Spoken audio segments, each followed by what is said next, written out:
കേരളത്തിൽ അക്ഷരം കൂട്ടി വായിക്കാൻ അറിയാത്ത കുട്ടികൾക്ക് പോലും A+ നൽകുന്നു. ഇത് പറഞ്ഞത് ഞാനല്ല, ഇത് ഇന്ന് നമ്മുടെ പൊതുവിദ്യാഭ്യാസ ഡയറക്ടർ ഷാനവാസ് പറഞ്ഞതാണ്. ഓക്കെ, അദ്ദേഹം വളരെ ഗൗരവകരമായിട്ടുള്ള ചില പ്രസ്താവനകളാണ് നടത്തിയിട്ടുള്ളത്. ഈ വർഷം 99.7% നമ്മുടെ SSLCയിലെ വിജയ ശതമാനം എന്നറിയാം.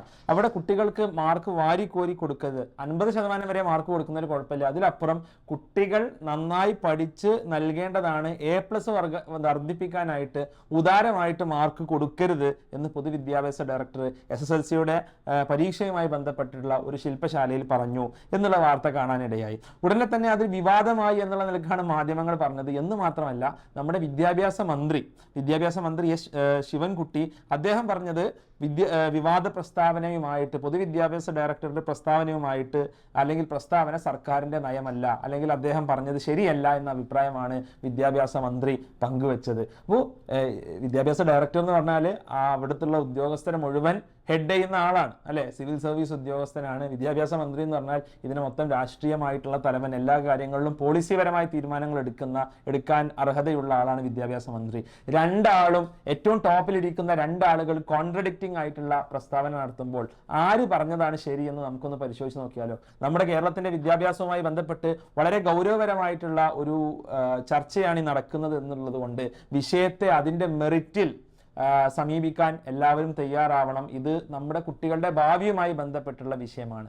ആരാണ് ഇവിടെ ശരിയായ പ്രസ്താവന നടത്തിയത്, ആരുടെ പ്രസ്താവനയാണ് ശരിയല്ലാത്തത്? ഓക്കെ, നമുക്ക് ചില കണക്കുകളിലൂടെ പോവാം. കേരളത്തെ സംബന്ധിച്ചിടത്തോളം കഴിഞ്ഞ വർഷം 99.7% SSLC വിജയ ശതമാനവും 68,000 ആളുകൾക്ക് മുഴുവൻ A+ ലഭിക്കുകയും ചെയ്തു. അപ്പോൾ വിദ്യാഭ്യാസ ഡയറക്ടർ പറയുന്ന ഒരു കാര്യം, തങ്ങളുടെ കാലത്തൊക്കെ 6,000-7,000 ആളുകൾക്ക് മാത്രം ഡിസ്റ്റിങ്ഷൻ കിട്ടിയത്, ഇന്ന് വളരെയധികം ആളുകൾക്ക് അതിനേക്കാളും കൂടി A+ കിട്ടുന്നുണ്ട്. അപ്പൊ അന്നത്തെക്കാളും പഠന നിലവാരം ഉയർന്നു എന്നുള്ളതാണോ ഇതിന്ന് മനസ്സിലാക്കേണ്ടത്? അതല്ല, നമ്മളിത് മാർക്ക് വാരിക്കോരി കൊടുക്കുന്നു എന്നാണോ മനസ്സിലാക്കേണ്ടത്?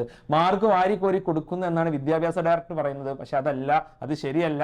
നമ്മുടെ വിദ്യാഭ്യാസ നയം ഉയർന്നതിന്റെ പ്രതിഫലനമാണ് നമുക്ക് ഉന്നതമായ വിജയ ശതമാനവും അതേപോലെ കൂടുതൽ A+ ഉള്ളത് എന്നുള്ള നിലക്കാണ് മന്ത്രിയുടെ പ്രസ്താവന. അതിനെ നിഷേധിച്ചുകൊണ്ട് സ്വാഭാവികമായിട്ടും അങ്ങനെയാണ് വരുന്നത്. ഓക്കെ, ഇവിടെ എന്താണ് ശരി? നമുക്ക് ചില പഠനങ്ങൾ നമുക്കൊന്ന് എടുത്തു നോക്കാം.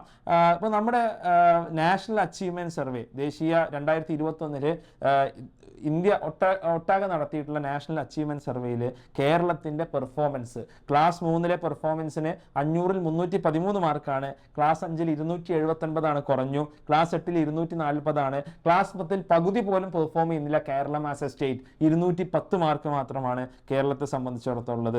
കണക്ക് പോലുള്ള പരീക്ഷകളിൽ നാഷണൽ ആവറേജിനും താഴെയാണ് നാഷണൽ അച്ചീവ്മെന്റ് സർവേയിൽ കേരളത്തിന്റെ പെർഫോമൻസ് എന്നുള്ളത് വളരെ ദുഃഖകരമാണ്.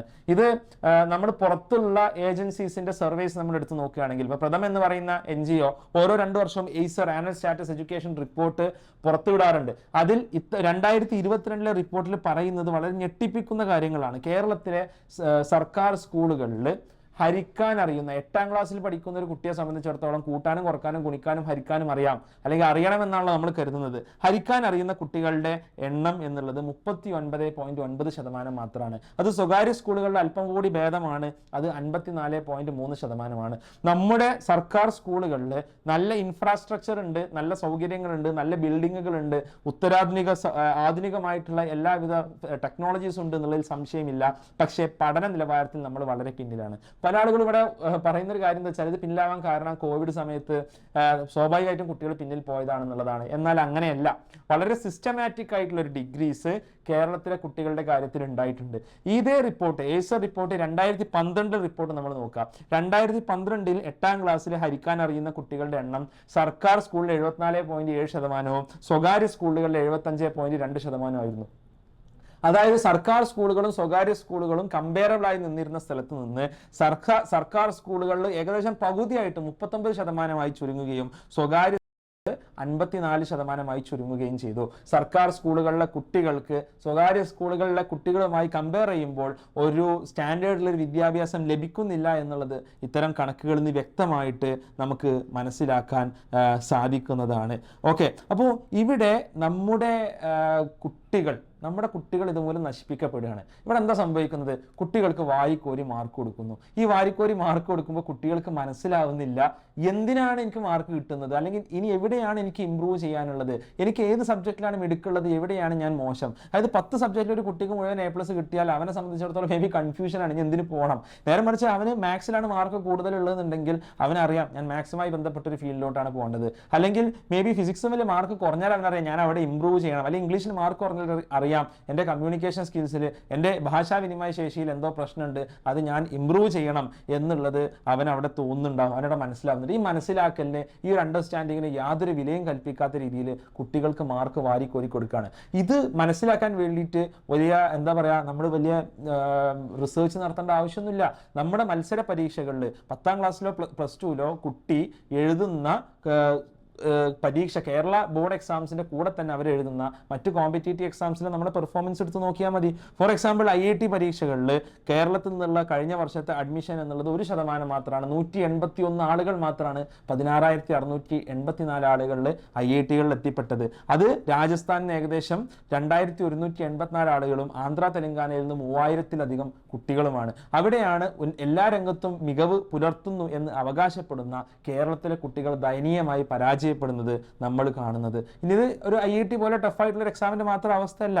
ഡൽഹി കോളേജുകളിൽ കേരള സിലബസുകാർ 4-1 കുറഞ്ഞു എന്ന വാർത്ത നിങ്ങൾക്ക് ഇവിടെ കാണാം. കേരളത്തിൽ ഓരോ വർഷവും, കഴിഞ്ഞ വർഷം വരെ ഡൽഹി യൂണിവേഴ്സിറ്റിയിൽ ഒരുപാട് കുട്ടികൾ പോയി പഠിച്ചിരുന്നെങ്കിൽ കഴിഞ്ഞ വർഷം ഡൽഹി യൂണിവേഴ്സിറ്റിയിൽ പഠിച്ചിരുന്ന ആളുകളുടെ എണ്ണം കുറഞ്ഞു. ഓരോ വർഷവും 2500-ലധികം മലയാളികൾ ഡൽഹി യൂണിവേഴ്സിറ്റിയിൽ പ്രവേശനം നേടാറുള്ളത്. കഴിഞ്ഞ തവണ കേരളത്തിൽ നിന്ന് ലഭിച്ച ആകെ അപേക്ഷകളുടെ എണ്ണം വെറും 1890 അതിൽ ആദ്യ റൗണ്ടിൽ സീറ്റ് ലഭിച്ച ആളുകളുടെ എണ്ണം വെറും 342 അതിൽ തന്നെ കേരള സിലബസുകാരുടെ എണ്ണം 4-1 കുറഞ്ഞു എന്നുള്ളത് വളരെ ഞെട്ടിപ്പിക്കുന്ന കാര്യമാണ്. CBSE-കാര് എന്താണ് 70,000 സീറ്റിൽ 50,941 കുട്ടികളും CBSE ബാക്ക്ഗ്രൗണ്ടിൽ നിന്നുള്ള കുട്ടികളാണ് കയറിയിട്ടുള്ളത്. ഇത് നമ്മൾ ശരിക്കും ചിന്തിപ്പിക്കേണ്ടത്. എന്താ സംഭവിച്ചത്? കഴിഞ്ഞതിന് മുൻപത്തെ വർഷം വരെ +2 മാർക്കിന്റെ അടിസ്ഥാനത്തിലായിരുന്നു ഡൽഹി യൂണിവേഴ്സിറ്റിയിലുള്ള പ്രവേശനമെങ്കിൽ ഈ കഴിഞ്ഞ വർഷം മുതൽ CUET എന്ന് പറയുന്ന പുതിയൊരു മത്സര പരീക്ഷ കൊണ്ടുവന്നു. നമ്മളൊന്ന് ആലോചിച്ച് നോക്കുക, JEE NEET പോലത്തെ പരീക്ഷകൾ കാലങ്ങളായി നടക്കുന്ന പരീക്ഷകളാണ്. അവിടെ നമ്മൾ കാലങ്ങളായി പിന്നിലാണെങ്കിൽ അതിനുള്ള സാധ്യത ഉണ്ട്. പക്ഷേ CUET പോലെയുള്ള ഒരു ലെവൽ പ്ലേയിങ് ഗ്രൗണ്ട് ആദ്യമായി നടക്കുന്ന ഒരു പരീക്ഷയിൽ നമ്മുടെ കുട്ടികൾ മൂക്കും കുത്തി വീണു എന്നുള്ളത് നമ്മുടെ വിദ്യാഭ്യാസ നിലവാര തകർച്ചയെ കൃത്യമായിട്ട് ഇൻഡിക്കേറ്റ് ചെയ്യുന്ന കാര്യമാണ്. ഡൽഹിയിലെ ഹിന്ദു കോളേജോ അംബേദ്കർ സർവകലാശാലയോ ജാമിയ മില്ലിയയോ ഈ യൂണിവേഴ്സിറ്റീസ് ഒക്കെ എടുക്കുക, മലയാളികളുടെ എണ്ണം ഡ്രാസ്റ്റിക് ആയി കുറഞ്ഞു. അപ്പോൾ കേരളത്തിലെ കുട്ടികൾക്ക് മിടുക്കില്ലാത്തത് കൊണ്ടാണോ, കേരളത്തിലെ കുട്ടികൾക്ക് അവരുടെ IQ മോശമായത് കൊണ്ടാണോ? ഇവരെല്ലാവരും +1 +2 പരീക്ഷകളിൽ 98-ഉം 99% മാർക്ക് വാങ്ങി വരുന്നവരാണ് എന്നുള്ളത് മനസ്സിലാക്കുക. എന്നാൽ ആ മാർക്ക് കൊണ്ട് ഒരു കാര്യമില്ലാത്തൊരവസ്ഥയിലാണ് എത്തിയിട്ടുള്ളത്. ഇത് ഒരു പൊളിറ്റിക്കൽ ഡിബേറ്റിനുള്ള ഒരു വിഷയമല്ല. ഇത് ഈ വസ്തുതകൾ ചൂണ്ടിക്കാണിച്ചത് കേരളത്തിന്റെ വിദ്യാഭ്യാസത്തിൽ, ഉന്നത വിദ്യാഭ്യാസ രംഗത്ത് കൃത്യമായൊരു നിലവാര തകർച്ചയുണ്ട് എന്നുള്ളത് നിങ്ങളെ മനസ്സിലാക്കി തരാൻ വേണ്ടി തന്നെയാണ്. ഇത് ഒരു ഒറ്റപ്പെട്ട പ്രതിഭാസമോ അല്ലെങ്കിൽ ഇത് എന്താ പറയുക ഏതെങ്കിലും ഒരു വർഷത്തെ ഒരു എലോൺ ആയിട്ടുള്ള ഒരു ഡാറ്റയോ അല്ല.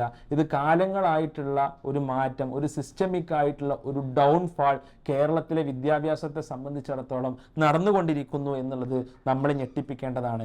കഴിഞ്ഞ വർഷം 99.7% നമ്മുടെ SSLCയുടെ വിജയ ശതമാനമെങ്കിൽ അടുത്ത തവണ 99.7% കിട്ടിയില്ലെങ്കിൽ അത് സർക്കാരിൻ്റെ ഒരു പ്രശ്നമായിട്ടായിരിക്കും കാണുക. അതൊരു പൊളിറ്റിക്കൽ പ്രശ്നം, ഒരു പൊളിറ്റിക്കൽ ടെർമോയിലോട്ട് പോകും. ഞാനിവിടെ സംസാരിക്കുന്ന ഒരു പൊളിറ്റിക്കൽ ആസ്പെക്റ്റിനെ കുറിച്ചല്ല. നമ്മൾ നമ്മുടെ കുട്ടികളെ നശിപ്പിച്ച് കളയുകയാണ്.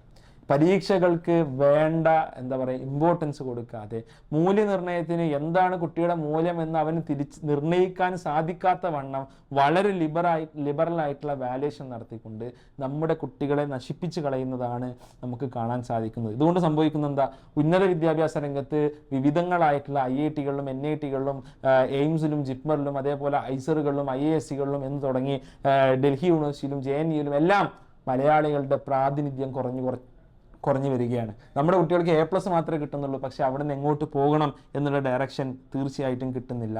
അപ്പോൾ ഇവിടെ പൊതുവിദ്യാഭ്യാസ ഡയറക്ടർ പറഞ്ഞത് വളരെ ഗൗരവമുള്ള കാര്യമാണ്. അദ്ദേഹം പറഞ്ഞത് വളരെ കറക്റ്റായിട്ടുള്ള കാര്യം. ആ പൊസിഷനിലിരുന്ന് അദ്ദേഹം പറയേണ്ട കാര്യം തന്നെയാണ് പറഞ്ഞിട്ടുള്ളത്.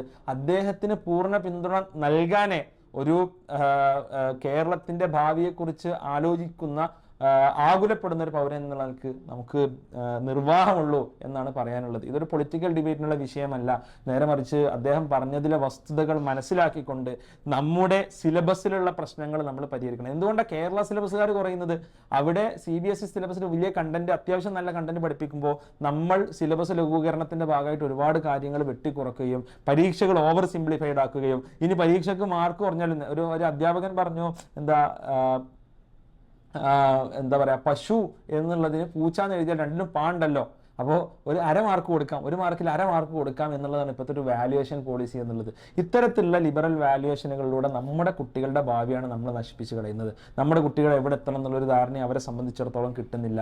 അപ്പോൾ ഈ ഒരു കാര്യത്തിൽ ഗൗരവമായിട്ടുള്ളൊരു ശ്രദ്ധ ഇതൊരിക്കലും നമ്മുടെ ന്യൂസ് അവറുകളിൽ ചർച്ചയായിട്ട് ഞാൻ കണ്ടിട്ടില്ല. ഇതൊരിക്കലും നമ്മുടെ ചർച്ചകളിൽ, നമ്മുടെ പത്ര റിപ്പോർട്ടുകളിൽ അത്രയധികം വലിയ പത്രത്തിൽ സീരീസ് ആയിട്ടോ മറ്റോ വന്നതായിട്ട് കണ്ടിട്ടില്ല. ഇത് നമ്മുടെ രാജ്യത്തിൻ്റെ, നമ്മുടെ നാടിൻ്റെ ഭാവിയുമായി ബന്ധപ്പെട്ടുള്ള വിഷയമാണ്. ഇതിൽ നിങ്ങളുടെ പ്രതികരണങ്ങൾ അറിയിക്കണം. ഈ വീഡിയോ നിങ്ങൾ പരമാവധി ഷെയർ ചെയ്യണം. അതേപോലെ തന്നെ ഇത് എത്തേണ്ടടുത്ത് എത്തിക്കണം. ഇത് നമ്മുടെ അധ്യാപകർ കാണണം, നമ്മുടെ രക്ഷിതാക്കൾ കാണണം, നമ്മുടെ ഭരണാധികാരികൾ കാണണം എന്നുള്ളതാണ് ഞാൻ ലക്ഷ്യം വെക്കുന്നത്. അപ്പോൾ കൃത്യമായ സ്റ്റാറ്റ്സുകളുടെ അടിസ്ഥാനത്തിലാണ് ഇവിടെ പറയുന്നത്. അതല്ലാതെ ഇതെന്തെങ്കിലും തരത്തിലൊരു വിവാദം ക്രിയേറ്റ് ചെയ്യാനോ അല്ലെങ്കിൽ നമ്മളെ മോശക്കാരായിട്ട് ചിത്രീകരിക്കാനോ വേണ്ടിയല്ല, നമ്മുടെ ഭാവി തലമുറയെ നമുക്ക് നഷ്ടപ്പെട്ടു പോകാതിരിക്കാനാണ്. So that's all. ഇതാണ് പറയാനുള്ളത്. ചാനൽ ഇതുവരെ കണ്ടിട്ടില്ലാത്തവർ സബ്സ്ക്രൈബ് ചെയ്യുക. നമുക്ക് മറ്റൊരു വീഡിയോയുമായിട്ട് അടുത്ത ദിവസം കാണാം. അതുവരേക്കും ബൈ.